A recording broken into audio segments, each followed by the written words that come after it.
Hello friend, कैसे हैं आप सब। नमस्कार, स्वागत है आप सबका हमारे चैनल क्यों आवाज। शेयर मार्केट में किसी कंपनी के शेयर को खरीदने से पहले हम कई रेशियो को चेक करते हैं। इनमें से ही एक इंपॉर्टेंट रेशियो है पीई रेशियो।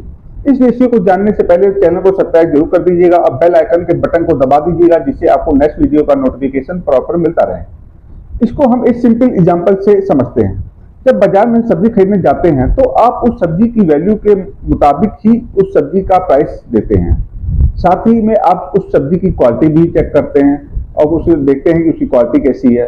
उस सब्जी के प्राइस को दूसरी और 2 या 3 शॉप से कंपेयर भी करते हैं, जिससे आपको पता चल जाता है कि कहीं आप उस सेम क्वालिटी सब्जी का ज़्यादा प्राइस तो नहीं दे रहे हैं। जो शॉप सेम क्वालिटी का कम प्राइस में सेलर जो बेच रहा है, आप उसी सेलर से सब्जी को खरीद लेते हैं।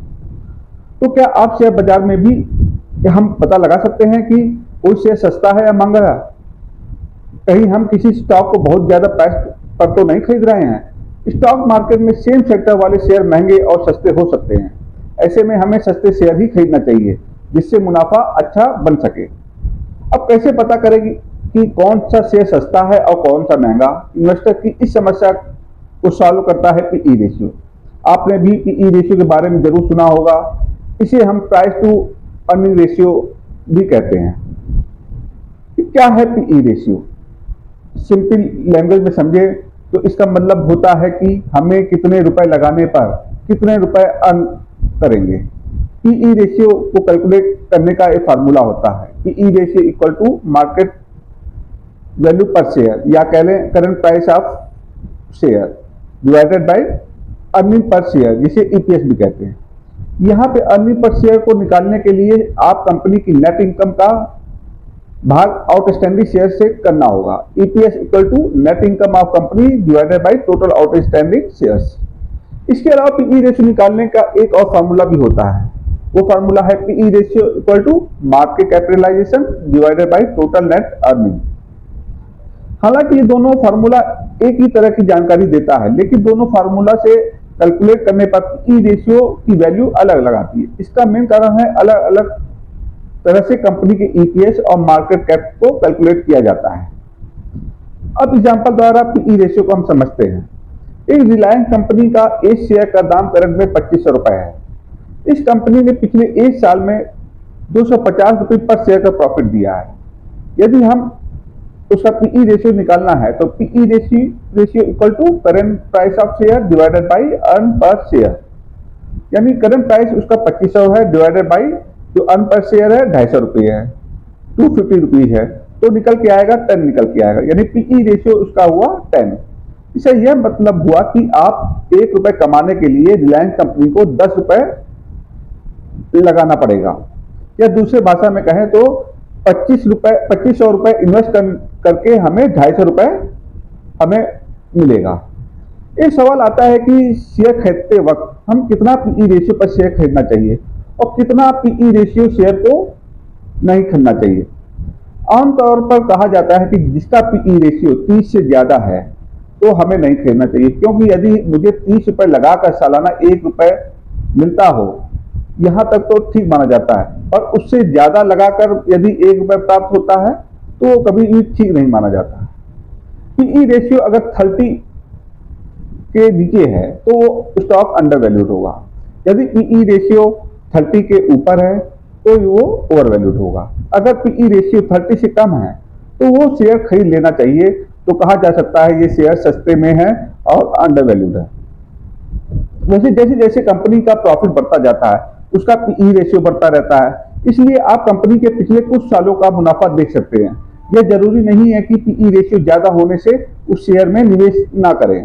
पीई रेशियो इसलिए ज्यादा है क्योंकि वह कंपनी कंटिन्यू प्रॉफिट कमा रही है। क्या केवल पीई रेशियो देखकर ही आप अच्छे शेयर को सेलेक्ट कर सकते हैं या चूज करना सही है? यदि आप सोच रहे हैं कि मुझे पीई रेशियो निकालना आ गया और इसे देखकर मैं अच्छे से शेयर खरीद कर एक सक्सेसफुल इन्वेस्टर बन जाऊंगा, तो यह आप गलत सोच रहे हैं।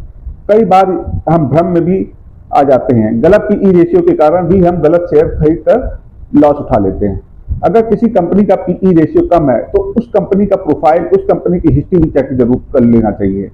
कहीं तो कंपनी लॉस मेकिंग कंपनी तो नहीं है, कंपनी के ऊपर ज्यादा डेट तो नहीं है। कंपनी जो अर्न कर रही है उस कंपनी का इंटरेस्ट भरने में ही सारा उसका अर्न चला जा रहा हो।